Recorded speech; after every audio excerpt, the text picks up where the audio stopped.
لیکن وہ نہیں سمجھے، پھر اللہ تعالیٰ فرما رہے ہیں ان کو بھی آخر کار ہر ایک کو غرق جو ہے وہ کر دیا۔ عاد اور سمود جو ہیں وہ غرق ہو گئی تھی نا، اللہ تعالیٰ کے عذاب سے تباہ و برباد ہو گئی تھی۔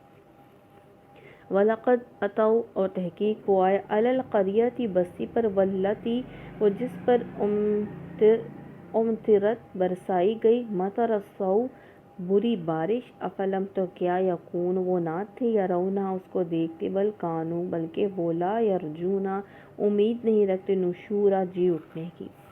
یعنی یہ قوم کون سی تھی؟ لوط، قوم لوط تھی۔ بدترین بارش کون سی تھی؟ پتھر کی بارش تھی، پتھروں کی بارش جو ہے وہ ان پر پڑی تھی۔ اب یہ کن کو کہا جا رہا ہے کیوں نہیں وہ اس کو دیکھتے؟ یعنی کہ اہل حجاز کے قافلے فلسطین اور شام جاتے ہوئے نا اس علاقے سے گزرتے تھے، اور نہ تباہی کے آثار وہ دیکھتے تھے، یعنی کہ اس تباہی کے آثار کو، ان کا ویرانہ کو دیکھ کر، ان کی بستی کو دیکھ کر عبرت حاصل کرنا چاہیے تھا۔ عبرت کیا؟ اپنے آپ کے جو عمل جو ہیں وہ اپنے نبی کے کہنے پر جو ہے وہ لے کر آنے چاہیے تھے، معاملات بھی جو ویسے کرنے چاہیے تھے، بلکہ آس پاس کے باشندوں سے یہ قوم لوط کی عبرت ناک داستانیں بھی سنتے رہے تھے۔ اب چونکہ یہ آخرت کے قائل نہیں تھے، یہ کہتے تھے آخرت نہیں ہے، بس دنیا کی زندگی ہے، باقی کوئی زندگی نہیں ہے، اس لیے ان آثار قدیمہ کا مشاہدہ انہوں نے محض ایک نا تماشائی کی حیثیت سے کیا، بس گزرتے تھے اور دیکھتے جاتے تھے۔ جبکہ جو آخرت کا قائل ہوتا ہے، جو پتہ ہوتا ہے کہ آخرت آنے والی ہے، تو وہ جب ایسی چیزوں کو دیکھتا ہے نا تو وہ عبرت پکڑتا ہے کہ ان کے پاس بھی اتنے شاندار بستی تھی، سب کچھ تھا، لیکن کیا تھا؟ اللہ اور اس کے رسول کی اطاعت نہیں تھی، تو اللہ تعالیٰ نے ان کو تباہ و برباد کر کے ایک ویرانہ بنا دیا۔ اور یہ جگہ بھی مٹ سکتی تھی لیکن جگہ نہیں مٹی، کیونکہ باقی آنے والوں کے لیے جو ہے وہ عبرت کا نشان بنا رہے اور وہ اپنی اصلاح کرتے رہے، اسی لیے وہ جگہ بھی نہیں مٹی۔ وَإِذَا رَأَوْكَ، جب دیکھتے ہیں تمہیں، أَن يَتَّخِذُونَكَ وہ نہیں بناتے تمہیں، إِلَّا هُزُوًا مگر صرف تمسخر، یعنی کہ مذاق اڑاتے ہیں، هَذَا کیا، الَّذِي وہ جسے بعث اللہ بھیجا اللہ، رسول یعنی کہ جسے اللہ نے بنا کر رسول بھیجا ہے، اپنے رسول کا مذاق جو ہے وہ اڑاتے ہیں، سمجھنے کی بجائے، ان کی پیروی کرنے کی بجائے رسول کا مذاق اڑاتے ہیں۔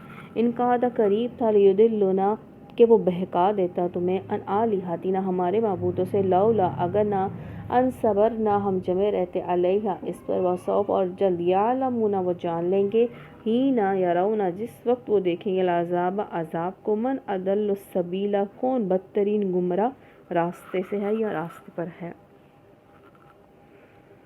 اب یہاں پہ یہ بتایا جا رہا ہے کہ یہ کون کہہ رہے تھے، اس نے تمہیں گمراہ، ہمیں گمراہ کر دیا۔ یہ مشرکین کہہ رہے تھے کہ ہمارے معبودوں سے ہمیں جو ہے وہ گمراہ کر دیا ہے، اگر کر دیتا اگر ہم اپنی عقیدت پر جمے نہ رہتے۔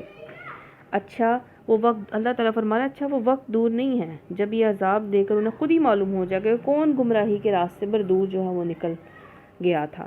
ارائیتا کیا تم نے دیکھا، من اتخذ جس نے بنایا، الہہ اپنا بت، ہوا اپنی خواہش، افانتا کیا تم، تکون ہو جائے گا، علیہ وکیلا اس پر نگہبان۔ اب یہاں بتایا جا رہا ہے کہ جس نے بنا لیا اپنا معبود اپنی خواہش کو، یہ کون سا معبود ہوتا ہے؟ یہ ہوتا ہے خواہش نفس کو خدا بنا لینا، اس سے مراد اپنی بندگی کرنا ہے، اس کی بندگی کرنا، اپنے نفس کی، اپنے خواہشات کی بندگی کرنا ہے۔ اب جو اللہ اور اس رسول کہہ رہے ہیں وہ نہیں مانا، جو اپنی خواہشات کہہ رہی ہیں ان کے پیچھے جو ہے وہ چل پڑنا، یہ ہوتا ہے خواہش نفس کا بندہ۔ نبی صلی اللہ علیہ وسلم نے فرمایا، اس آسمان کے نیچے اللہ کے سوا جتنے معبود بھی پوجے جا رہے ہیں، ان میں اللہ کے نزدیک بدترین معبود وہ خواہش نفس ہے جس کی پیروی کی جا رہی ہے۔ خواہش نفس کا جو بندہ ہوتا ہے نا، اسے اس کی خواہشات جدھر لے جائیں گی نا وہ ان کے ساتھ بھٹکتا پھرے گا، اس کو یہ فکر نہیں ہوتی کہ یہ صحیح اور غلط ہے، حق اور باطل ہے، حرام ہے حلال ہے، اسے بس اپنی خواہشات جو ہیں وہ پوری کرنی ہوتی ہیں۔ تو اللہ تعالیٰ ہمیں خواہشات نفس سے جو ہے وہ بچا کر رکھے، اللہ تعالیٰ ہمیں اپنا ہی جو ہے وہ بندگی پر جو ہے وہ لگائے رکھے۔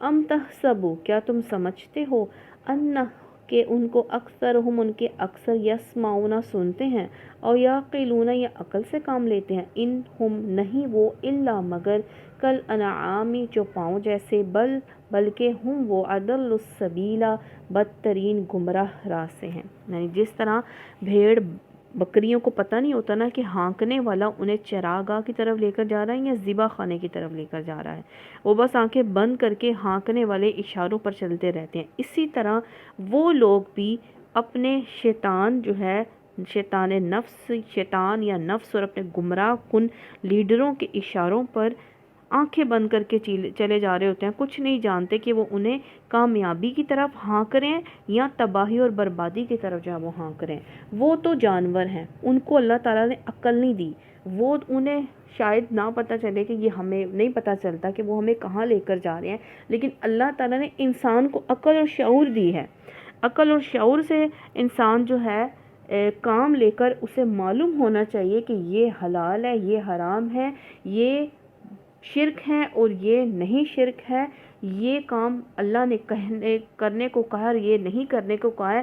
انسان اپنی عقل استعمال کر کے انسان کو یہ معلوم ہونا چاہیے کہ جو انسان کر رہا ہے وہ صحیح ہے یا غلط ہے۔ اب یہاں پہ بتانا مقصود یہ ہے کہ ہمیں انسانوں کو کہا جا رہا ہے کہ غافلو کس حال میں پڑے ہو، کیا خدا نے انسانوں کو سمجھ بوجھ اس لیے دی تھی کہ انسان دنیا میں زندگی جو ہے جانوروں کی طرح بسر کرے؟ جانوروں کی زندگی کیا ہوتی ہے؟ کھانا پینا، سونا، چلنا پھرنا، بیٹھنا، چہلنا، ان کا کوئی مقصد نہیں ہے۔ مقصد اللہ تعالیٰ نے انسان کو دیا ہے، عقل دے کر، ارادے کی مرضی دے کر ہمیں امتحان میں جو ہے وہ رکھا گیا ہے اس زندگی میں، جب تک ہماری زندگی ہے، کہ ہم اس زندگی کو اللہ کی اور رسول کی اطاعت کے مطابق گزارتے ہیں یا نہیں ہیں۔ کیا ہم اپنی مختصر سی زندگی میں، ہمیں نہیں پتہ کب ختم ہو جائے گی، ہم اپنے اللہ اور اس کے رسول کو راضی کرتے ہیں، حقوق و لباس جو وہ نبھاتے ہیں جیسے اللہ تعالیٰ نے کہا ویسے زندگی گزار پاتے ہیں کہ نہیں ہیں؟ امتحان بہت بڑا ہے، کرنے کے لیے کام بہت زیادہ ہیں، زندگی ہماری مختصر سی ہے، اتنی زندگی ہم غفلت میں گزار چکے ہیں، آگے پتہ نہیں کتنی رہ چکی ہے۔ اللہ تعالیٰ کو راضی کرنا، رسول کو راضی کرنا، حقوق و لباس نبھانا کام بہت زیادہ ہیں، اور ہم کن چکروں میں پڑھ کر اپنی زندگیاں جو ہیں وہ سوچنا اور پینا اور چہل پہل کرنا، اور کچھ نہیں زندگی ہوتی جانوروں کی۔